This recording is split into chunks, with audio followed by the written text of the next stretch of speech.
What if the thing that's holding you back isn't fear or failure or not being good enough?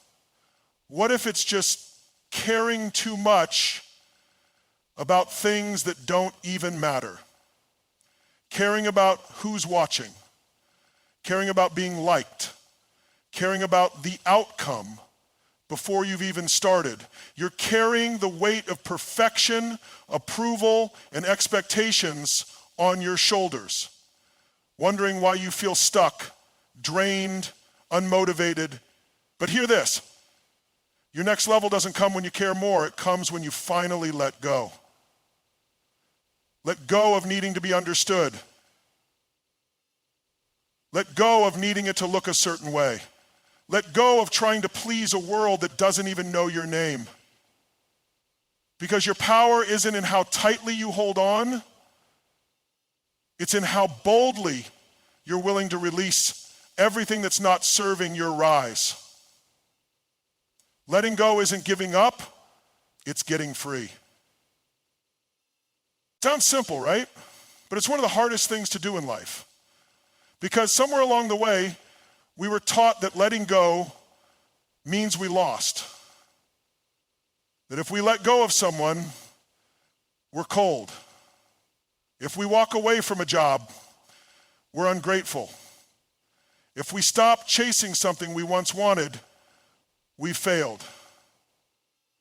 But what if? Just what if? Letting go is exactly what you need to do to rise. Let me tell you a story. There's a man named Elijah, mid-30s says, corporate consultant. From the outside, he had it all figured out, respectable income, company car, tailored suits, constant air travel, 5-star hotel selfies that screamed success.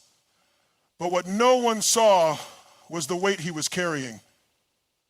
Every morning, he'd wake up with this knot in his stomach, that silent, gnawing anxiety, the kind that doesn't yell, but whispers just loud enough to steal your peace. He hated the meetings, hated the pressure, hated that he had to smile through things that made his soul shrink. But he held on. Why? Because he thought quitting would mean starting over. He thought walking away would be embarrassing. What would people say, he'd think to himself? What if I can't make it on my own? So he stayed for 6 more years, every day dimming, every week shrinking, until one day he stood in front of the mirror and said something he hadn't dared to say out loud in a long time. This isn't who I am. And just like that, he let go. He left the title, the perks, the identity he had wrapped himself in for over a decade. He didn't know exactly what was next, but he knew he couldn't keep carrying what no longer fit. That decision changed everything. Within 2 years, Elijah launched a creative agency that aligned with his passion. He works half the hours now, makes more money, travels where he wants, not where a company sends him. And here's the part people don't get. He's not successful because he held on. He's successful because he finally let go. See, that's the lie we buy into. That the longer we hold on, the stronger we are. But sometimes strength isn't in the holding. Sometimes it's in the releasing. The bravery it takes to unclench your fists, to stop forcing something to work, to walk away from what's draining your spirit. That is power. You know this deep down. You've felt it before. Holding on to someone who stopped choosing you, it doesn't fix the relationship. It breaks you. Holding on to dream that belonged to a different version of yourself, that doesn't keep you ambitious. It keeps you stuck. But still, we cling. Why? Because we tie our worth to what we carry. We think, if I let go of this, what's left of me? Let me break it to you gently. You are not what you carry. You are not your job title, not your follower count, not your relationship status, not your past, not your pain, not your potential. You are what you choose to become when nothing is weighing you down. Imagine a hot air balloon. It doesn't rise because it tries harder. It rises because it drops the sandbags. We don't need more effort. You need less attachment. Less attachment to people who don't see you. Less attachment to opinions that don't know you. Less attachment to the idea that you can only be successful if you suffer for it. I know it's not easy, because letting go often means facing the unknown. And the unknown, it's terrifying. There's no guarantee, no certainty, no applause. But what if you trusted yourself enough to know you don't need guarantees? You just need truth, your truth, the kind of truth that says, I'm tired of pretending, the kind of truth that whispers, you don't belong here anymore, the kind of truth that feels more like peace and less like performance. Letting go is a sacred act. It's a spiritual rebellion against the lie that says you have to be everything for everyone. It's reclaiming your energy. It's choosing your sanity. It's saying, I'm done living a life that looks good but feels hollow. I met a woman once. Her name was Clara. She was a mother of 3. On the outside, she looked like the kind of woman who had it all together. Organized, calm, always smiling. But there was something deeper going on. Her marriage was falling apart. Her career was eating her alive. And she had this belief, this deep-rooted guilt, that said, if I let go, everything will fall apart. So she kept it all spinning, the facade, the mask, until one night, she just broke. She sat in her car in a grocery store parking lot, sobbing quietly into the steering wheel. And in that moment, something clicked. She said it was like a voice inside her finally said, you don't have to keep saving everyone. You don't have to prove your worth through suffering. She let go. Not all at once, but in pieces. She let go of perfection, let go of toxic patterns, let go of trying to please a man who had already left emotionally years ago. She couldn't fall home herself. And today, she runs a nonprofit that supports single mothers. Her kids are thriving, and she lives with this softness, this peace. Not because her life is perfect, but because she stopped carrying what wasn't hers to hold. That's what letting go gives you. Room to breathe, room to feel, room to rise. You don't have to keep explaining yourself. You don't have to keep defending the chapter you're ready to close. You don't have to keep dragging old pain into a new day. Is it money? You are allowed. Listen to this. You are allowed to outgrow things without apology. You are allowed to walk away from what breaks your heart. You are allowed to say, this is not the life I want anymore, and do something about it. And you're allowed to do it scared, because yes, it will be uncomfortable. Growth always is. But you know what's worse than discomfort? Regret. The kind of regret that comes from betraying your own soul just to keep others happy. The kind that whispers in your ear when you lay down at night and says, what if you had trusted yourself? Let go of the guilt. Let go of the noise. Let go of the version of you that played small just to fit into rooms you've outgrown. Your healing doesn't require more hustle. It requires release. Release from expectations. Release from judgment. Release from the myth that holding on makes you strong. Strength is in surrender. Strength is in silence. Strength in saying, I've carried this long enough, and now I choose freedom. You deserve that. You deserve a life that feels like home to your soul, not a performance, not a prison, not a trophy built on burnout. You deserve to be light again, to laugh again, to breathe without tension clinging to your chest like a second skin. And that begins not when you achieve more, but when you finally say, I'm done carrying what's not mine anymore. People's opinions are a prison. Stop decorating the cell. You know exactly what I mean, don't you? That moment when you want to say something bold, but instead you shrink. That moment when you feel something real, deep in your gut, but you edit it, water it down, make it more acceptable. That moment when you're about to take a leap, change your path, speak your truth, but one thought wraps around your neck like a noose. What will they think? We don't live our lives. We curate them. We dress for the part, smile for the part, speak the way we're expected to. And little by little, we build a cage made of steel, not made of bars, made of shoulds, must, rules, and reputation. And we sit there decorating it, adding nice things to it. Pretty pictures, applause, approval, likes, smiles. But a prison is still a prison, even if it's painted gold. And here's the thing no one tells you. No one's coming to unlock it, because the lock, it's not outside of you. It's in your mind. It's in your beliefs. It's in the stories you've told yourself about what's allowed, what's acceptable, what's safe. There's someone listening right now who's been waiting to be validated before they take a risk. Someone who's been rehearsing their truth in silence. Someone who's dying to be free, but can't stand the thought of disappointing people who stopped understanding them a long time ago. You've got dreams that scare people, ideas that don't fit the mold, a heart that's deeper, wilder, louder than they're used to, and you're trying to make all that beautiful chaos fit into a neat little box. Why? So people clap, so no one talks, so you never offend. Let me tell you something, and I say this with love. If you keep living for their applause, you'll die under their silence.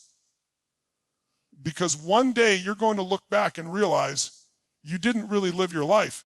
You just managed it, managed your image, managed your words, managed your dreams down to a version that felt safe. But safe isn't the goal. True is. And truth is rarely safe. It's wild. It's unpredictable. It doesn't always get applause. But it's yours. You were not put on this earth to be digestible for everyone. You were not born to tiptoe around people who secretly wish you'd stay small. You weren't meant to spend your one life being liked. You were meant to be real. And yes, when you stop caring what they think, some people will walk away. But listen closely, the right ones won't. The right ones will rise with your cheer for you. Respect your boldness. They'll see you. Not just the mask, not just the filtered version, but you. And that's when life starts to feel real again. When you're not performing, not shrinking, not asking permission to be who you already are. That's when the prison door opens. Not with a key, but with a choice. You choose to stop editing your existence. You choose to stop waiting for applause. You choose to stop asking for approval from people who wouldn't understand your calling if it screamed in their face. Because you know now, your freedom was never in their hands. It was in your own. Always was. Attachment to outcome kills action. You start something new, you feel the spark, the rush, the vision. You imagine the win, the applause, the breakthrough moment when it all finally clicks. But then almost instantly, the questions start circling. What if it doesn't work? What if I fail? What if no one notices? That voice, the one that lives in the space between desire and doubt, it gets loud. It starts hijacking the process. You become so obsessed with the result, so consumed by the finish line that you forget to run. And that's where people get stuck. Not because they don't want it, not because they're lazy, not because they're broken, but because they've become so attached to the outcome that they're paralyzed by the possibility of it not happening exactly the way they imagined it. You want to build the business, but you're already worried it won't hit 6 figures. You want to write the book, but you're already scared no one will buy it. You want to have that conversation, but you're already bracing for rejection before you even speak. That's not action. That's emotional hostage taking. You're holding your courage at gunpoint, saying, move only if you're sure it will work. But guess what? Nothing that matters comes with a guarantee. Growth doesn't come with a contract. Passion doesn't promise perfection. You can't create something powerful while clinging to the need for it to be painless. Let go of the outcome. Seriously, let it go. Because when you detach from needing it to look a certain way, you create space for it to become what it's meant to be. Maybe better, maybe different, maybe not what you pictured, but exactly what you needed. You don't need certainty. You need momentum.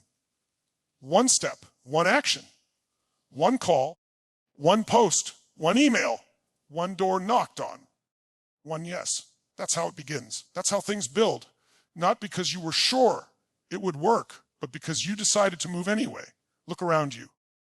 Every person who created something beautiful, something lasting, they weren't all knowing. They weren't clairvoyant. They weren't fearless. They just acted. They moved before they were ready. They risked before the plan was perfect. Because they understood something most people don't. You don't need to control the future to change it. There's a man I once met. He was a speaker, and years ago, he launched his first online course. He spent 3 months building it, recorded every module, designed a full brand around it, even had someone build the website. And guess what? 2 people signed up. 2, he was crushed. He almost deleted everything, threw the whole project away, said, if this is the response, maybe I'm not cut out for this. But he didn't quit. He adjusted the message. He simplified the course. He focused on serving, not selling, and slowly things shifted. A year later, that same course brought in over 400,000. And to this day, he says the only reason that happened was because he stopped needing it to blow up right away. He detached from the fantasy and got real with the process. That's the difference between people who talk and people who build. One is waiting for certainty.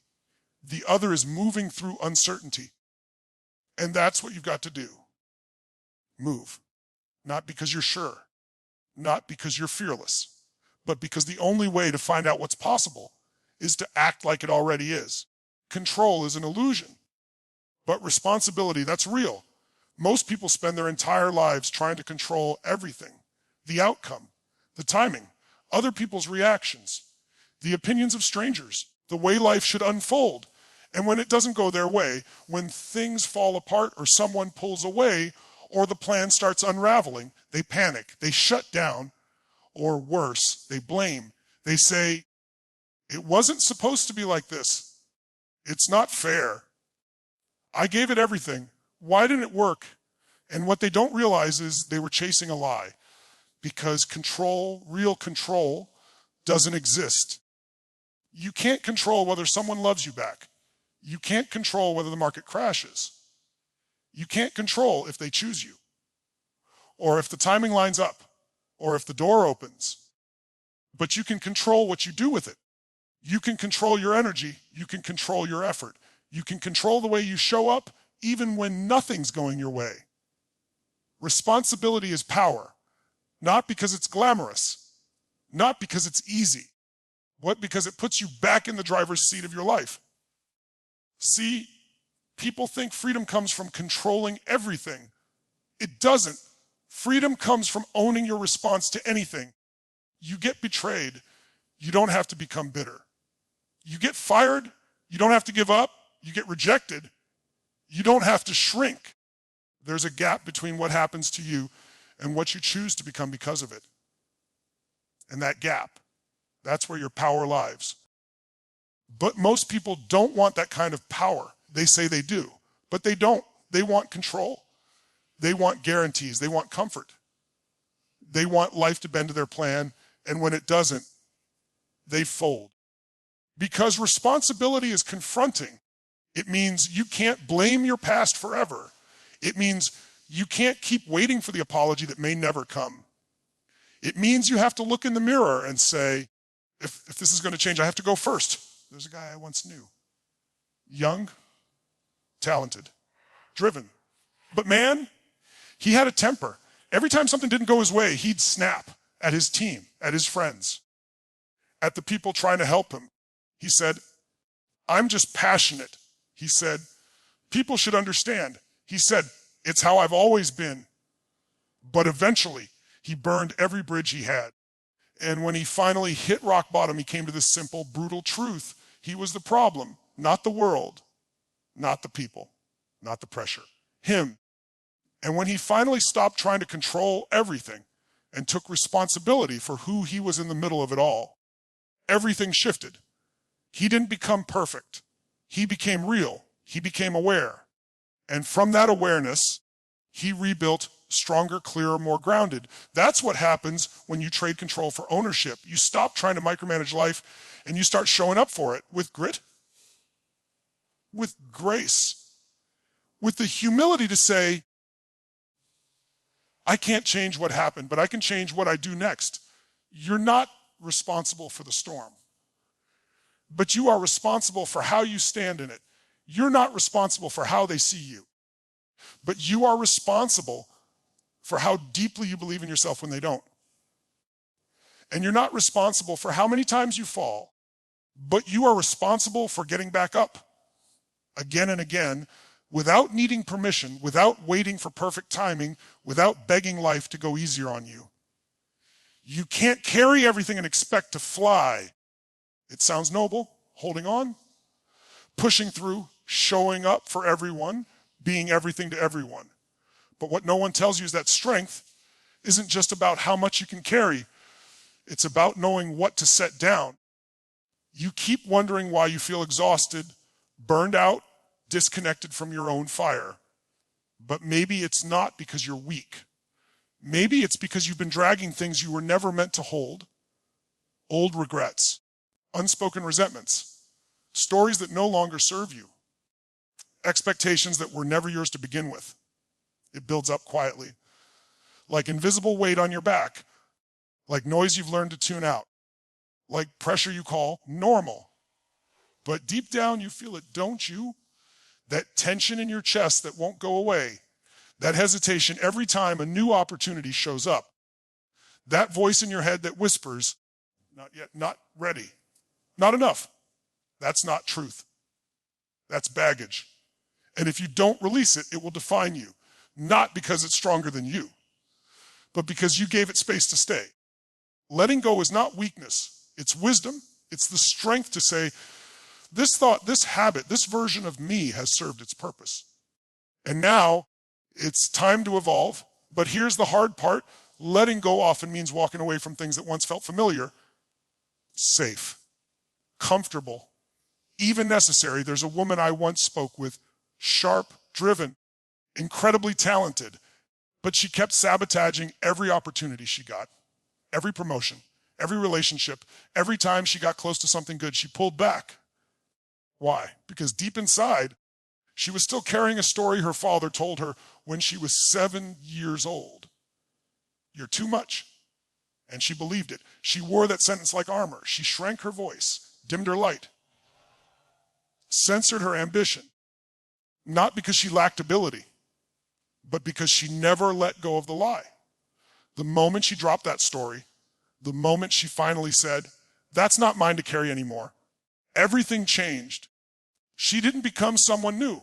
She became who she already was without the weight. That's the power of release. And no, it doesn't always look like a grand moment of clarity. Sometimes it's quiet.